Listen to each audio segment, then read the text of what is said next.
Questions? Right over here to the right, Gabe. Coach Eric McCoy just got named SEC Offensive Lineman of the Week in his first game. If you could speak to what you guys saw on tape looking back on it. Well, Eric is a work in progress. I think you heard me talk about him just about every week during fall camp. And he benefited, I think, last year. We redshirted him, but he traveled to every game. And he was Mike Matthews' backup, unless it was if we had to go play in the middle of the season last year. So instead of him running somebody else's deal or preparing mentally to have to play in big games, he didn't know if he was going to have to step in and do that. So guys, in their redshirt season, you've really got two scenarios. You've got the guy who is just running the other team's offense and not traveling with when we travel with 65, 70 guys. You've got the guy who is really a fringe guy that may or may not. But then you've got the guy who is an immediate backup plan that you want to try to redshirt. If you've got a quality player ahead of him, like Mike Matthews, who had played a bunch of snaps, and he was that guy. So mentally, he was with the twos all last year. And if we had games where we were ahead, we'd move the line around. But if he was told and he knew that if Mike Matthews went down, he was our next best chance to win and to keep our line that way. So the mental preparation during the week is different. The mental focus during the week is different. And the sideline demeanor is different. Instead of being a fan, you're watching and preparing and listening to what's going on out there. So in case you have to go in, but he's a talented young man to do that in his first start. And I alluded to this, and that's kind of a private situation. He had a death in the family early that week. His grandfather, who he's very close to, passed away early in the week. We visited with him, I believe Monday night, and we were able to get him back home, and we told him it was up to him how he wanted to handle this week. Gave him some time, and he said, "No, I want to play. It's my first start and be in Kyle Field, and that's what he would have liked." And so he went home Thursday night after practice, and was at visitation funeral Friday. Missed Friday's meetings and practice really, and got back Friday night with the team, and the team welcomed him back. And then, that's the other part that you don't see with focus in that situation. So that's difficult for any young man or any grown person for that matter. And to perform the way he performed Saturday, I think says a lot about him as a person. And a lot of people didn't know that. We'll stay on right side, Ben, and then we'll go down front, Brent.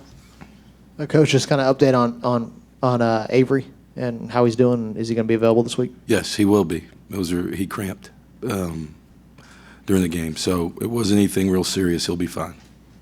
Down front, Brent. Which gave us an opportunity to get Coda in there, and now the flexibility of him playing right and left tackle. He's got real game experience now, and we didn't want to do that, but now I think with Jermaine over at right tackle, I think now we've got some flexibility with Coda. So we learned some things. Those are the kind of things you learn during a game. You're a little worried about them, but as I said, Jermaine Illuminor, his move to tackle was not an indictment on Coda not being a good player. I think it was a statement of how good Jermaine Illuminor was playing. And I thought Saturday, Jermaine played.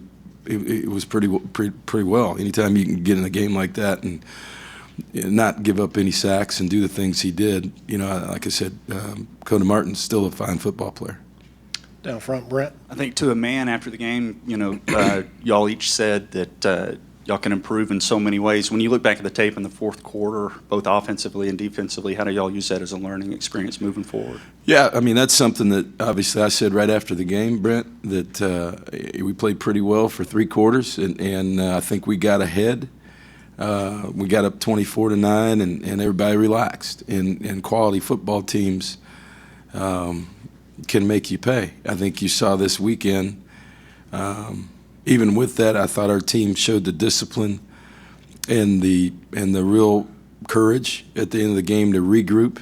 You know, we got everybody up together for the overtime, and to finish the game. And yeah, I think you saw many examples this weekend of some teams losing leagues and still winning, finding that resolved, and some teams just can't get it back. You know, and that says a lot about where these guys are. On the other hand, you know, we're not sugarcoating that with our guys. We've got to be able to close out games, finish games, fourth quarter. You know, it also says that, yeah, we rotated guys in the front defensively, but we've got to get more out of our backup guys during critical games like that, on the perimeter as receivers, and in the back end, because Justin Evans and Armani and Donovan, Nick Harvey, those guys are playing great. We got Caesar in there for a little bit at nickel, but we got him in there. You know, we had Donovan playing corner, and then he comes out, we move him back over. So we've got to find more guys to help out and keep guys fresher in those positions, because when you're in that situation, people are going to be throwing the ball. We got to rush the passer. We've got to be able to do some things offensively to help ourselves. You know, to your point, I think that you know, we learned a lot more about Trevor. He learned a lot more about himself.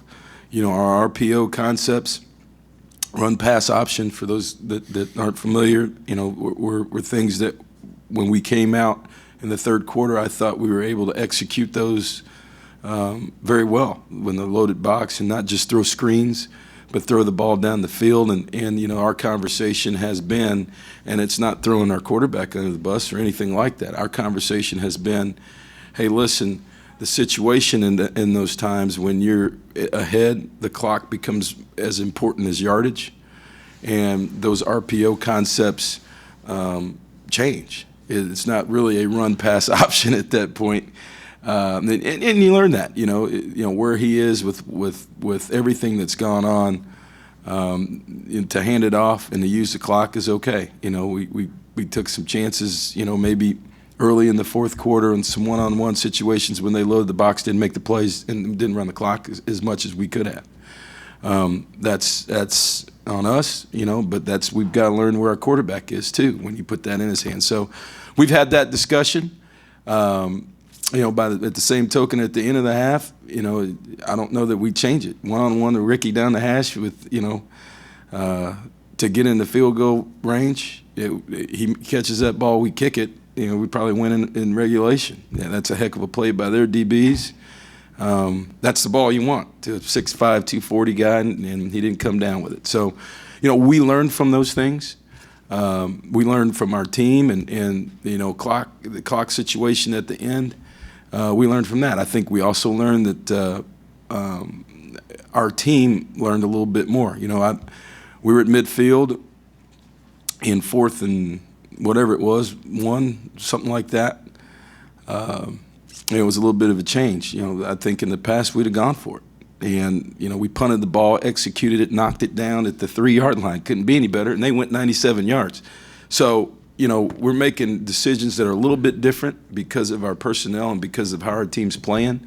And I think everybody's got to get used to that. Does that make sense? So, you know, those things all work hand in hand, and you learn that.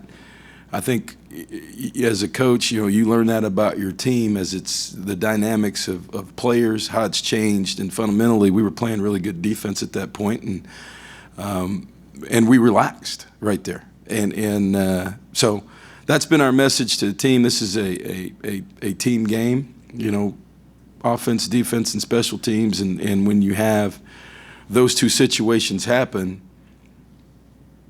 you know, they got back in the game, and we should be able to close it out at that point. And that was probably the biggest learning point, teaching point from last Saturday. Coach, we'll go to the back, to the left, Lee Benson, and then to the right, Darryl. Coach, on Saturday, you heaped a lot of praise on the running backs after the game. Was wondering, after reviewing the film, if you have some more thoughts on the running backs, and also, what is Keith Ford's status moving forward? I saw he left the game early in the fourth quarter and didn't get a carry after that. He was actually in on the last play of the game. So he's good to go then? Yeah, I missed that. That's my We mistake. faked it to him, and Okay, that's my mistake then. no, but UCLA saw it, so that's why they tried to tackle him. So he's fine. Okay. And our guys. I told you before. We've got depth there. We had two other guys that didn't play. We had James White only had 2 carries. I thought it'll be a little bit like that. I've talked to James yesterday. He's had a great camp, but the way those other 2 guys were playing Saturday, it was hard to take them off the field. So it's more of a hot hand situation, and that's gonna extend all those guys' freshness and hopefully their competitiveness during the week, to be able to save their legs during the week, but also to split up those carries. I think where they go 15, 14, and 2, I believe so. something like Yes. that. So to get 30-some carries out of the running backs and not have one guy carrying it 25, 30 times. It's different. The way Keith runs, he doesn't need to run it 30 times. Heck, this guy's a battering ram out there. So we got to extend him. Trayvion's different, and really James White is the combination of both. So I think you're going to continue to see that. We're comfortable with that. Our offense is comfortable with that. The change of pace, I think, is good for the defense, and those guys are all capable. And we haven't really played. Kendall Bussey had a great fall, and so did Kwame Etwe. So we've got some guys that are quality running backs that I think are going to help, and I think that helped our running game Saturday along with our line. But certainly being able to keep some fresh people in there doesn't hurt you. Stay in the back to the right, Daryl Bruffett. Coach, with what happened this week in college football, with there being some upsets, there's no chance, and you guys winning in overtime, that you guys are taking PV lightly at all, right? No, we're not. We don't take any of these games lightly, and it starts with us in games like this. Just the things that we just talked about, about things that we've got to get better. And one of those things is, just like I said, for whatever reason, the focus. We need to see where we are focused. I'm going to tell you something else. In my experience over the last couple of years, all these upsets happen in early games. Have you noticed that? 11 o'clock games. So there are different times for different teams. Teams like us are used to playing later on in the day or at night. For example, we usually eat pregame meal 4 hours before the game. Last time I checked, that'd be 7 o'clock in the morning. It's hard to eat spaghetti and lasagna and pasta and high-protein, high-carb foods at 7 o'clock in the morning. So, it's a whole different situation. We're out the door. We get to the stadium 2 hours before game time, and which is also a commercial for Spirit Walk, which was awesome last week. But I know it's hard for people to be out there at 8:50 in the morning getting excited for a game at 11 o'clock. But we would appreciate whoever shows up to be there to try to keep us awake in the mornings. But it's just different for everybody. Does that make sense? So you have that along with the opponent. This whole change of scenario, even though it seems minor, is not from a body clock standpoint, and it will challenge. That's why we're challenging the focus of our guys. Go to the right, Gabe, and then next, Ben. How pleased were you with the D-tackle rotation and the linebacker spot and your ability to slow down the run? Yeah, I thought, Hardrick Walker had his ups and downs, got hurt, and really during camp, but came back really the week before. You saw that he's a veteran, which gave the rotation with Kiki and Dalen and really Zay Coven, who was kind of up and down towards the end. Zay Coven expends a lot of energy. Here's a guy who's got to figure out, that save your energy for the game.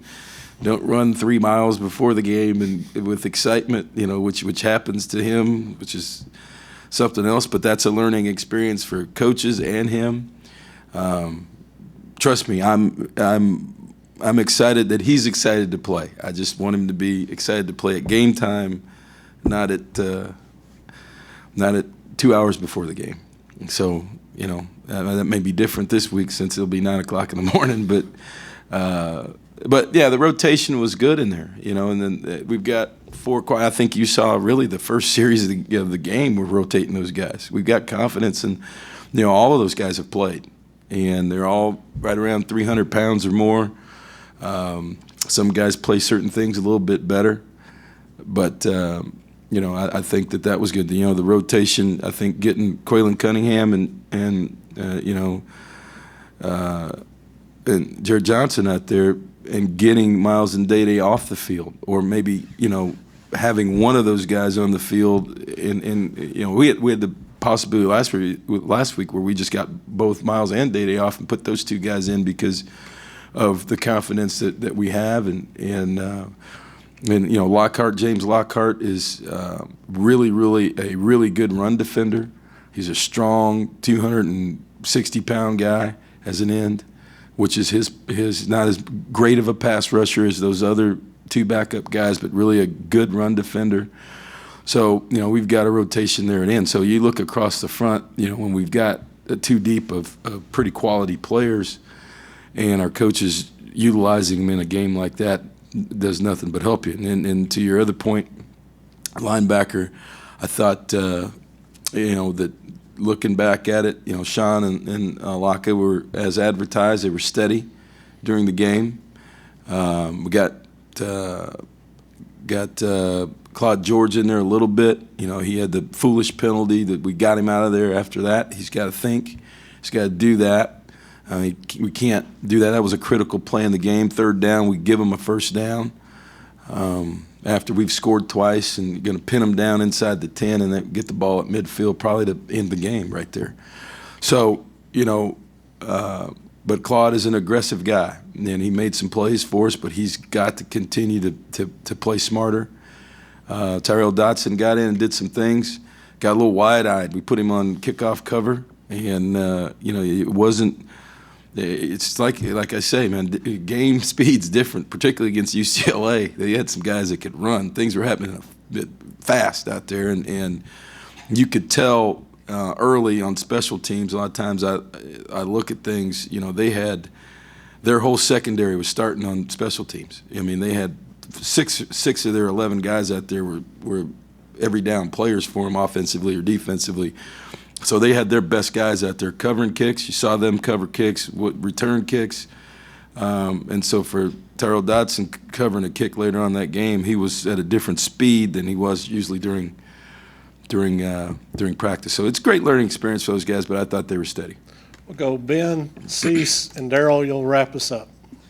Coach, considering the way things way y'all finished last year, do you warn kids or warn y'all about putting too much stock in early wins, even if I haven't put any stock in this. But don't get me wrong. That's a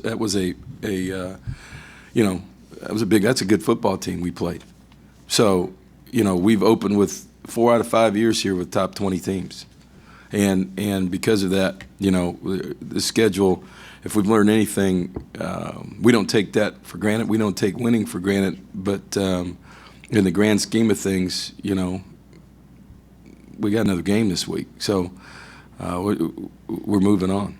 All right, to the left, Cease. Then Darrell, you'll wrap us up. Kevin, what do you expect from the Yeah. return of Speedy? He's evidently back from his suspension. What do you expect from him? I expect him to pick up where he left off during fall camp. I met with him before the game, actually before game week, and said that he had earned the starting spot, and that because of him not being available for the game against UCLA, that we're going to have to cut his reps and move him back and make sure that Ratley and the backups moving guys around that they got the reps for this week with Trevor.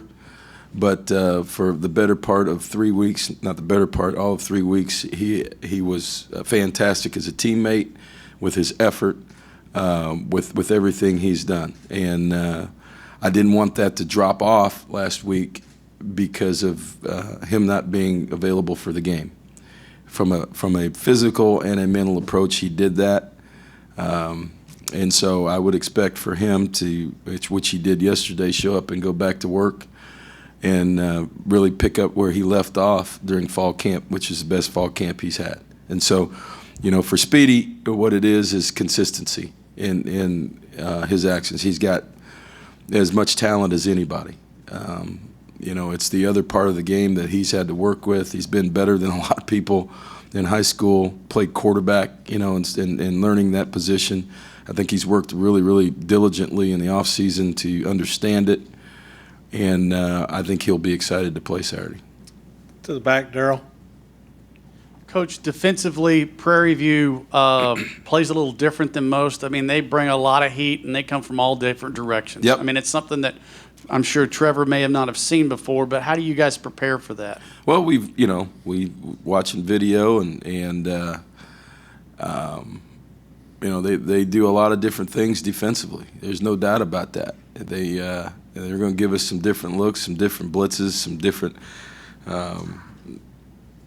scenarios with overloads and from safeties and just all kind of exotic stuff. So, it'd be good for our line, which is a young line to try to ID those types of things. And it's more than just the quarterback too. It's our offensive line. It's people being on the same pages with hots and things like that. So, that's something that we started preparing yesterday. And the other thing is they're the leading scoring team in FCS. I mean, they average 45 a game last year, 44.9. So these guys went up and down the field on everybody they played last year. So this is Willie Simmons has done a great job there. They're coming in and he's got an aggressive style defense and the leading scoring team last year in the whole. The country at that level. So we've got some challenges, some things that you put on film, to get your attention. I don't care who you're playing. You average 45 points a game, after that many games, you're doing something right. And so they get up and down the field, they get your attention on tape, and as I said, this will be about our guys maintaining focus, our guys waking up Saturday morning, understanding the challenges and approaching things in the manner that they approached it from the opening kickoff to really the fourth quarter last week, to be able to look at that challenge, focus, grow up a little bit, and see where we